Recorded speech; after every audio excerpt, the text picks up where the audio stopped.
بسم الله الرحمن الرحيم. نبارك لكم ذكرى عيد الغدير الأغر. يوم عيد الغدير من أفضل الأيام في خلال السنة، وفيه مستحبات وأعمال كثيرة.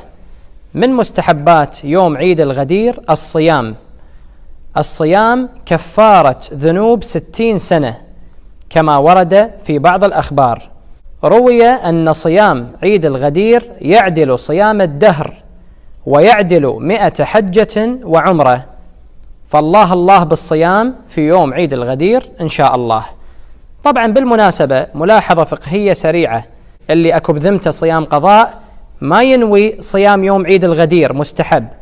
ما يصير واحد يصوم صيام مستحب وذمته مشغولة بصيام واجب، وإنما إذا أراد أن يحصل على أجر صيام يوم عيد الغدير فلينوي القضاء الذي في ذمته، فبنفس الوقت تفرغ ذمته من القضاء، وفي نفس الوقت يحصل على أجر صيام يوم عيد الغدير بإذن الله تعالى. من مستحبات يوم عيد الغدير أيضا الغسل، الاغتسال.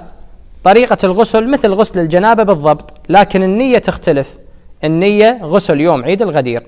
طبعا الوقت يمتد طول النهار، يعني عندك مجال من بداية اليوم إلى غروب الشمس.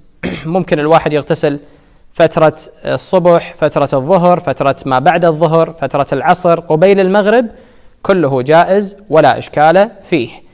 من مستحبات يوم عيد الغدير زيارة أمير المؤمنين صلوات الله عليه. ينبغي أن يجتهد المرء أينما كان فيحضر عند قبر أمير المؤمنين عليه السلام، واللي ما وصل إلى النجف يزور الإمام أمير المؤمنين ولو من بعيد.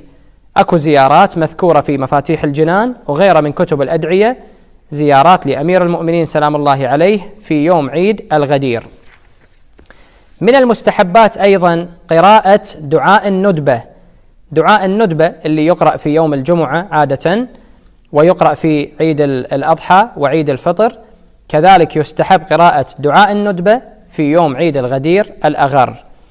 من المستحبات أيضا في يوم عيد الغدير أن يقول الإنسان 100 مرة، يقول: الحمد لله الذي جعل كمال دينه وتمام نعمته بولاية أمير المؤمنين علي بن أبي طالب عليه السلام. هذا الذكر راح أعيد الحين مرة ثانية إن شاء الله حتى ينحفظ. هذا الذكر تقوله أنت 100 مرة، تمسك السبحة مثلا وتكرره 100 مرة.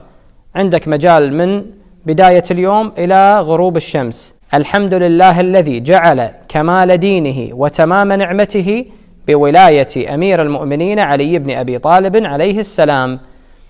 من المستحبات أيضا في يوم عيد الغدير أن يهنئ المؤمن من لاقاه من إخوانه المؤمنين بقوله: الحمد لله الذي جعلنا من المتمسكين بولاية أمير المؤمنين والأئمة عليهم السلام. هذه التهنئة اللي تكون بين المؤمنين بمناسبة عيد الغدير.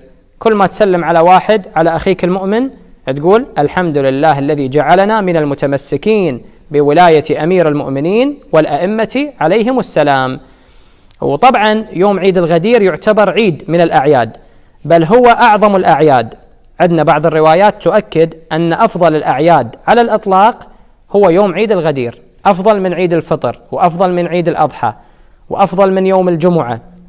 فلازم نتعامل ويا هذا اليوم كعيد، وبالتالي ذكر أنه مستحب الإنسان يوم عيد الغدير أن يحسن ثيابه، وأن يتزين، وأن يستعمل الطيب، ويدخل السرور والابتهاج والأفراح على أهل بيته وعلى شيعة أهل البيت عليهم السلام.